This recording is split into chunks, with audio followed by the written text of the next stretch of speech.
আসসালামু আলাইকুম। আজকে হচ্ছে সোহাকে নিয়ে একটু বাইরে বের হয়েছি প্রায় 6 দিন পর। কারণ সোহা প্রচুর অসুস্থ, আজও অসুস্থ, আর গায়ে জ্বর ভালো হয় নাই। তো ও হাসতেছিল না, মন খারাপ করে বসেছিল। আমি ওকে হাসানোর জন্য জাস্ট বলতেছি যে আম্মু তুমি একটু হাসু করো তো, আমি একটু ভিডিও নিই। পরে ও হচ্ছে অনেক জোর করে হাসলো। আসলে আমরা বড় যারা আছি তাদের একদিন জ্বর হইলে আমরা মাথা তুলতে পারি না, প্রচুর খারাপ লাগে। আর ও তো বাচ্চা, ওর আজকে প্রায় 6 দিন হচ্ছে প্রচুর গায়ে জ্বর।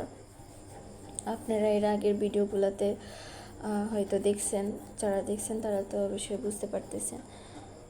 তো হচ্ছে প্রচুর গায়ে জ্বর, তাও দেখেন মাশাআল্লাহ ও স্ট্রং হয়ে হাঁটতে পারতেছে। তো ওকে নিয়ে ভাবলাম যে ঘরের ভিতর থেকে থেকে বোরিং হয়ে যাচ্ছে, ওর মনটাও খারাপ। তো ওকে নিয়ে